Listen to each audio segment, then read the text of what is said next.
नमस्कार साथियों, माँ recce healing and mistake science से मैं मास्टर रेकी हीलर, हिप्नोथेरेपिस्ट और एस्ट्रोलॉजर शशि लखेरा आपका अपने चैनल पर बहुत बहुत स्वागत करती हूँ। साथियों, यदि आप चाहते हैं कि आप कभी भी अपने जीवन में बीमार ना हो, आप हमेशा स्वस्थ रहें और आपके जितने भी रिश्ते हैं वो प्रेम से बंधे रहें और आप मानसिक रूप से सुदृढ़ होना चाहते हैं, तो निश्चित ही आपको आपके सातों चक्रों को जागृत करने की आवश्यकता होती है।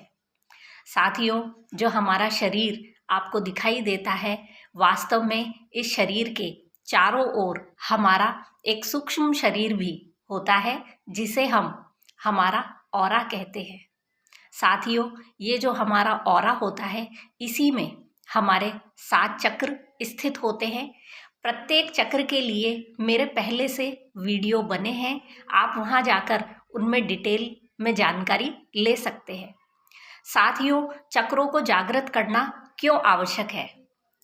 साथियों, जो हमारे चक्र होते हैं, बाहरी वातावरण से, यूनिवर्स से जो भी एनर्जी रिसीव की जाती है और जो भी एनर्जी बाहर निकलती है, वो इन चक्रों के माध्यम से ही निकलती है।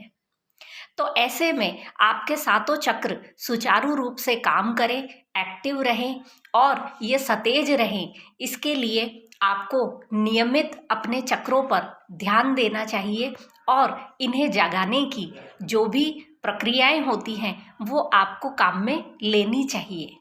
साथियों, हमारे प्राचीन भारत में हमारे जो 7 चक्र होते हैं, इनको जागृत करने के लिए कई विधियां हैं, जिनमें आप इन चक्रों को आसानी से जागृत कर सकते हैं और अपनी मानसिक शांति और एक स्वस्थ शरीर प्राप्त कर सकते हैं। तो साथियों, आइए जानते हैं कि इन चक्रों को हम किस तरह से सक्रिय करें और एक्टिव करें, जिससे कि हम पूरी तरह से स्वस्थ तन और मन प्राप्त कर सकें। साथियों, जो सबसे पहला तरीका होता है चक्रों को जागृत करने का, वो होता है आप प्रत्येक चक्र पर 2 से 3 मिनट अपना ध्यान केंद्रित करें। जब हम अपने प्रत्येक चक्र पर 2 से 3 मिनट हम ध्यान करते हैं, तो धीरे धीरे हमारे चक्र फैलने लगते हैं और ये धीरे धीरे एक्टिव होने लगते हैं, यूनिवर्स से ये एनर्जी लेने लगते हैं। साथियों, जो नॉर्मल व्यक्ति होते हैं, जो ध्यान आदि कुछ भी नहीं करते हैं, उनके ये चक्र सिकुड़ जाते हैं और ऐसे में इनका जो बाहरी एनवायरनमेंट होता है, उससे एनर्जी का एक्सचेंज बिल्कुल बंद हो जाता है।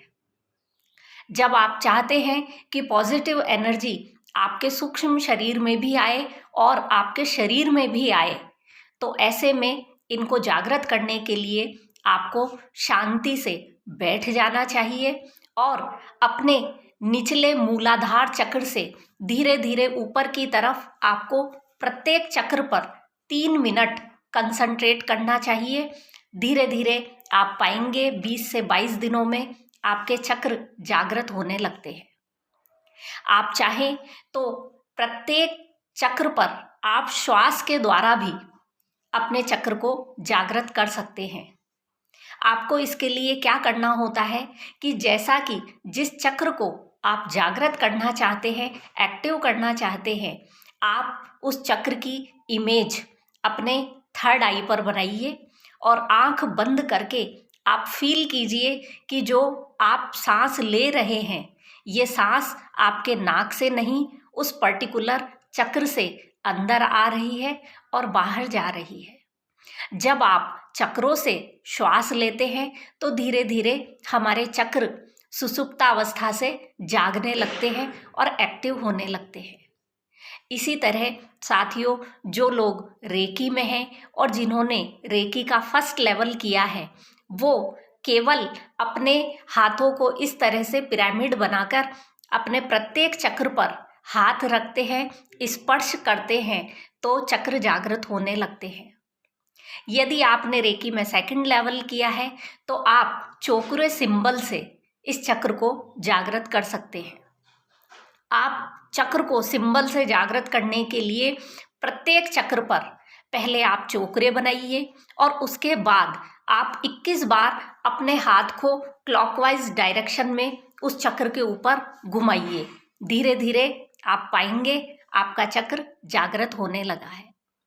साथियों, इसी तरह से प्रत्येक चक्र का जो बीज मंत्र होता है, इसका भी यदि हम जाप करते हैं तो इनके साउंड से होने वाली जो वाइब्रेशंस होती हैं, इनसे भी चक्र जागृत होते हैं।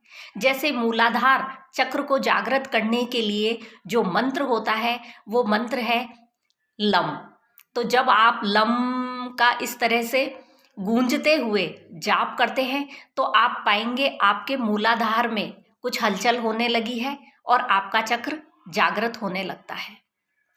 साथियों, चक्रों को जागृत करना बहुत कठिन होता है, पर एक बार यदि आपके मूलाधार चक्र जागृत होना चालू हो जाता है तो आपके 6 चक्र आसानी से जागृत हो जाते हैं।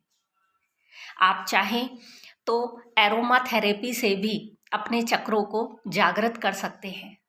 एरोमा थेरेपी में विशेष प्रकार के सुगंध वाले तेल यूज में लाए जाते हैं। यदि आप एरोमा थेरेपी से चक्रों को जागृत करते हैं तो आपको उस पर्टिकुलर चक्र के जो तेल होते हैं उनको उस चक्र पर लगाना होता है और लगाने के बाद आप छोड़ दीजिए। धीरे धीरे आपको जो चक्र होंगे ये जागृत होने लगते हैं। इसके साथ ही साथियों, चक्र का जो रंग होता है, उस रंग की रोशनी यदि चक्र पर डाली जाती है तो भी चक्र एक्टिव होने लगते हैं।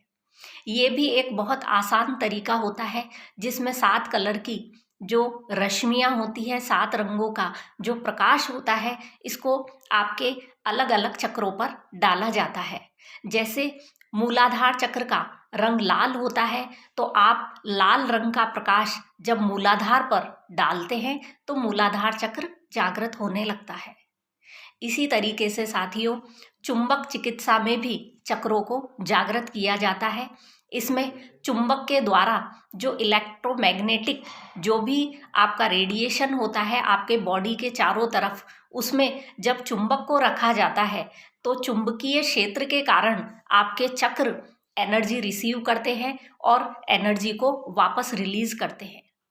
साथियों, चक्रों को जागृत करना कोई मुश्किल काम नहीं होता है, पर यदि एक बार आप नियमित रूप से अपने 7 चक्रों को जागृत करने की कोशिश करते हैं और एक बार आपके चक्र जागृत होने लगते हैं तो आसानी से आप एक स्वस्थ शरीर, एक संपूर्ण मन और अपने अच्छे रिश्ते प्राप्त कर सकते हैं।